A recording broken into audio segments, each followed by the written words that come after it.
chilling tales for dark nights.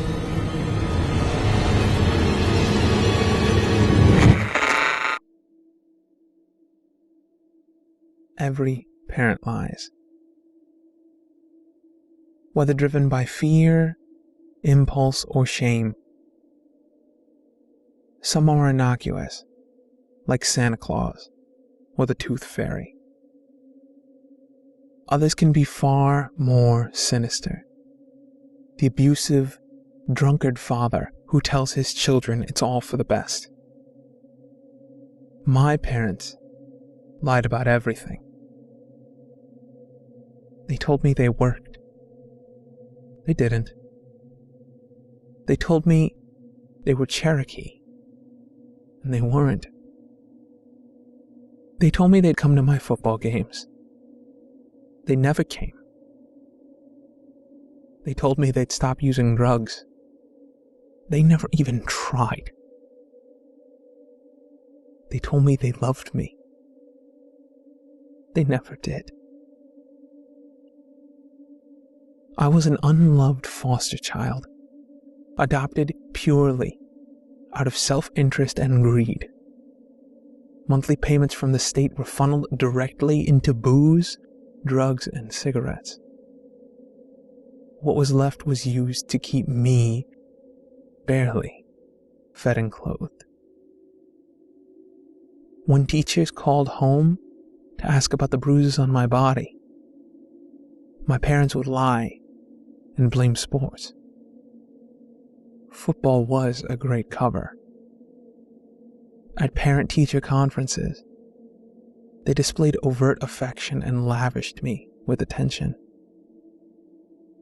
only to scream at me for minor mistakes on the car ride home. They had truly mastered the art of deceit, a feat that required sociopathic tendencies. Drug-fueled parties were a regular occurrence at my home.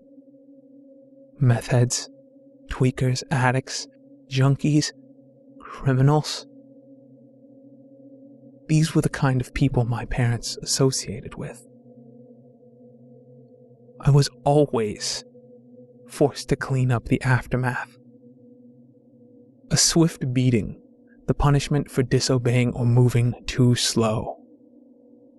While beating me, my mother would lie and say they were doing it to build character. I'm pretty sure they enjoyed causing pain to others, or at least making others as miserable as they were. Years passed by, and things only became worse.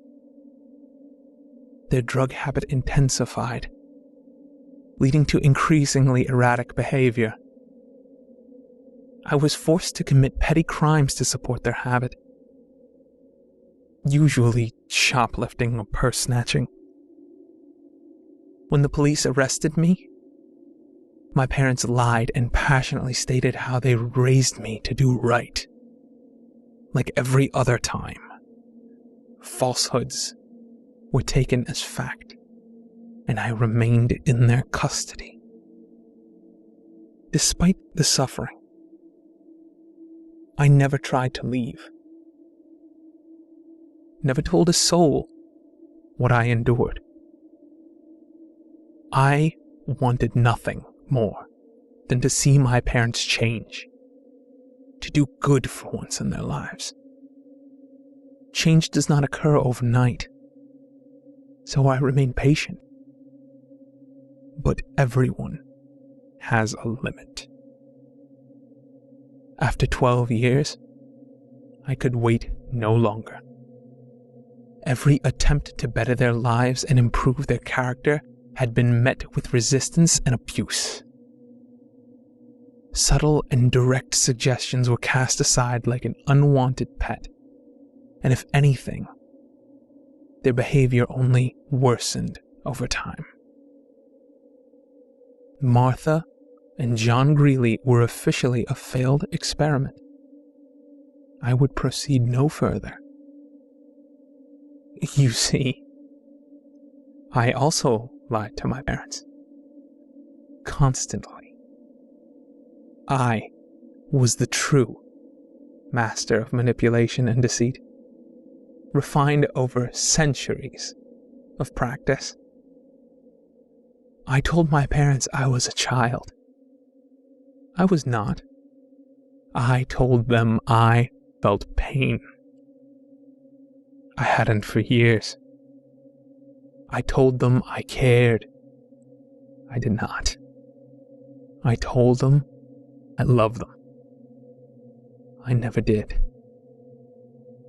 Eternity can become quite boring. So you have to be creative to keep life interesting. My personal preference was to engage in various experiments, mainly focused on changing the fundamental character of human beings. Rarely was I successful. When the police came and found my parents with their throats slashed, I lied and said it was a drug deal gone bad. When they asked how I was feeling, I lied and said my heart ached. When they took me to the police station, I lied and said I needed to use the restroom. When I reached the bus terminal, I lied and said my name was John Anderson from Evanston. And so I was.